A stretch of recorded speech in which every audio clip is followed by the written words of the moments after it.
Welcome to Life After Loss, the Archway podcast. I'm Paul Allison. I'm president of Archway, and I have a special guest with me today. It's Taylor Pope, who I've gotten to know over the last couple of years. An amazing woman with an amazing family, and a tragic but amazing story as well. Taylor, thank you so much for being with us today. It's been in your time with us today. Course, thank you so much for having me. You bet. So back in 2019, July of 2019, you lost your son, Fenn, an 11-month-old boy. He had a rare brain aneurysm that I believe the statistic was affects 1 in 1 million, children, 100 million. young children. Yeah. And not too long after that loss, devastating loss, but you actually started blogging, and telling your story. And I've had the honor to read some of your blogs along the way. Um, tell us, talk about what it was like, right after that loss, and just the months after that, how you started kind of building your life back. Ooh, it's heavy. Yeah. I think a common thing with a lot of us is that those first few days are not very clear. There's a lot that, people have had to fill in for me. But one day you're with your perfect baby, and then within days you're planning that perfect baby's funeral. Yeah. I remember I got a lot of so I guess I didn't wanna tell anyone when it first happened to Finn because he was in the hospital for, a week, for 7 days, but I didn't wanna tell anyone. I think that it made it real, to post about it, and I didn't wanna post about it. I didn't want any of that until it got to the point where I was like, "We need all of the prayers that we can get," and a lot of people were messaging me, so I made a post that made its way around to a lot of people. Um, and in that, once we lost him, a lot of people were already following the story, but I got a lot of messages from other, moms who had lost children, Mm. and so many people told me, you'll survive," and I hated hearing that. I didn't wanna survive. Like, I want to go with Fenton. I wanna be with my baby. And, like, surviving didn't sound fun. So I think that, like, I needed to know at that time that I would survive and survive well. Um, I didn't wanna live this life of misery. I didn't want to miss my baby forever, and, especially, like, in the lost community, like, we were fairly young, Mm. in that community to lose children because, most people lose them much further down the line, and especially since he was our first.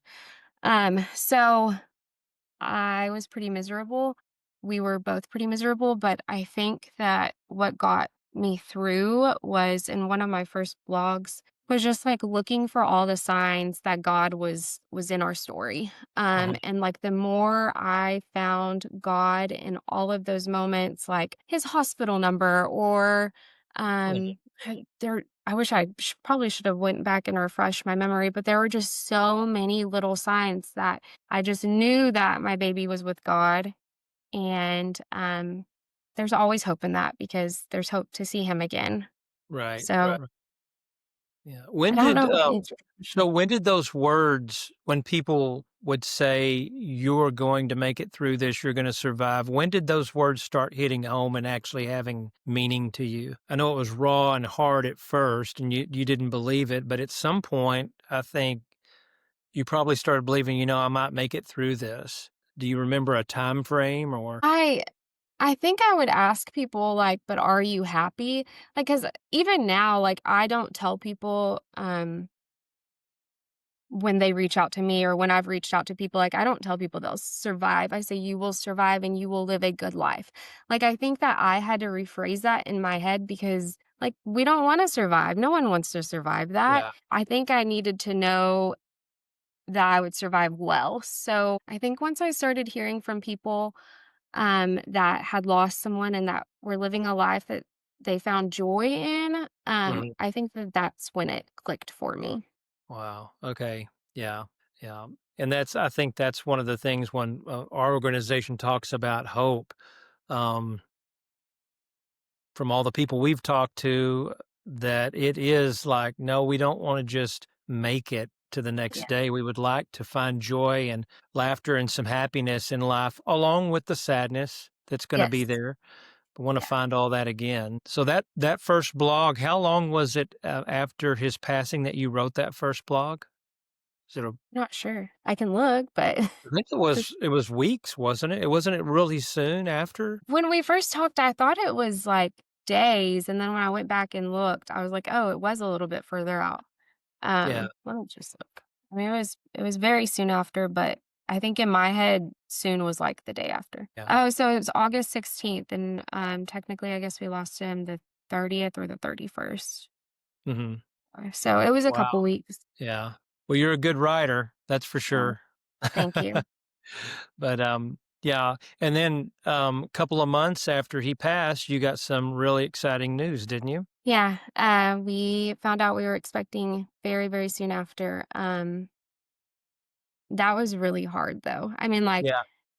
I see it now and I see God's work all in that, but that was all my husband and I could think was like, and bless Finley, we love her with our entire beings, but Mm, like at that time, you want the baby back that you had. And so it was really hard. Yeah, it was a very difficult time still. right, right.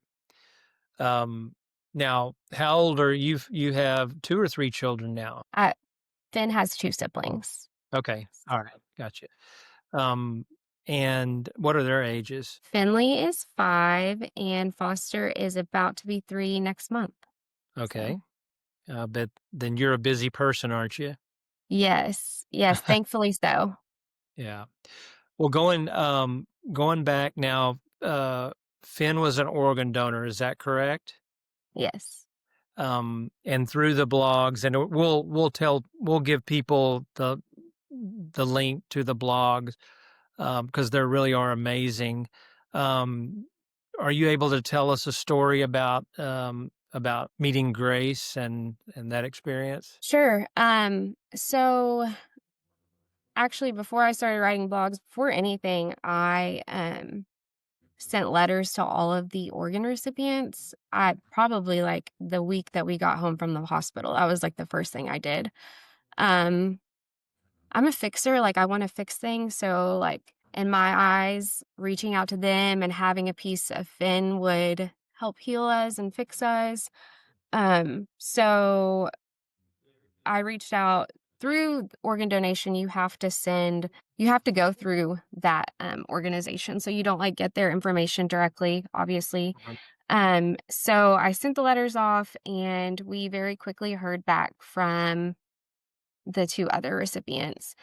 Um, but not his heart. So there was like this, I don't know, this hope and this feeling of loss in that too, like not Mhm. having heard back.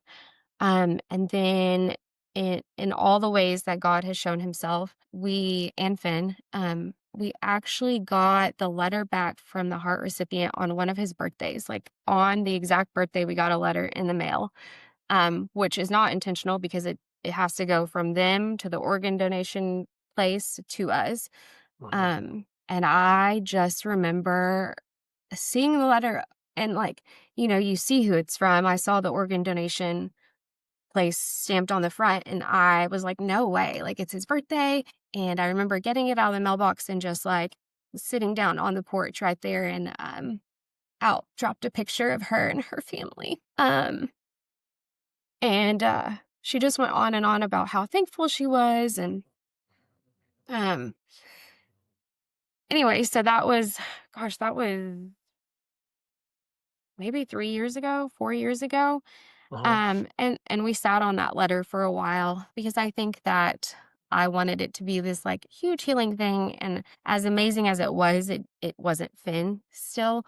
Yeah. Um, and I just knew that our hearts weren't, like, quite ready, like, we weren't quite ready to just be totally joyful for them because we Right. are, and we're happy that she's living, and, like, I, of course, would want nothing more than that, but there was still that just a slight feeling like, "Why Finn?" Mhm. Um, So it wasn't until this past year that I decided to finally write them back. And before I actually did so, I had looked many times online, but I had just enough information where I finally found them because my biggest fear was that I would write them back and then hear that she had passed. Mhm. And I just didn't think I could handle that. So I found actually they had a Facebook page where they documented her whole journey, and I went all the way back to the beginning from the minute that they got that phone call. Um, Mhm. and just kind of read her story, and it gave just this totally different perspective, because there we were in like the trenches of like grief and pain, and I just imagined that it was just this great joyous day for them, but it was also, I mean, she was 11 months old just like Finn was. It was very very hard, and their story is still very hard. And it was a good perspective for me. And yeah, so then I was able to write that letter, finally, and we quickly arranged to meet, which was amazing. But they do a fundraiser every year, Mhm. Grace Fest, and we knew that like meeting them one on one would be really, really heavy, especially with our children. And so when I saw that they did Grace Fest, I was like, Austin, my husband is Austin. I really want to go to this. And they said it was their last year. So I was like, I think we really, really need to go. So we did, and we met them, and it was incredible. It was incredible to be in the presence of all of those people that love her and support her, and just like in that moment it felt like this is how it was supposed to be. And not that like my baby was supposed to die, but I mean essentially he was. That was God's will. Yeah, it just felt like this is exactly what was supposed to happen. Grace is here for a reason. And I don't know, there was an incredible amount of peace that that meeting brought us. Wow. Have you, do you keep up with Grace still? We do, we're Facebook friends, they're busy, we're busy, but, I do see their Okay. page, and she'll post, like, about, Grace's appointment, so I'm always eager to hear about those and that everything is going well. But so and I guess a lot of people know this, but I hadn't looked into it much. Whenever a recipient receives an organ from someone, there is documentation or research that they can take on some of their characteristics. So when we were there, they told us, and I thought this was so kind to even like give some of her attributes to Finn, but they said that she is a tomboy and she runs with all of the boys in the neighborhood. Like that's her thing. She likes to play with the trucks and the cars and all of the boys. And her mom was like, whenever I saw your Facebook page, I looked and she was like, I saw that your son likes dinosaurs.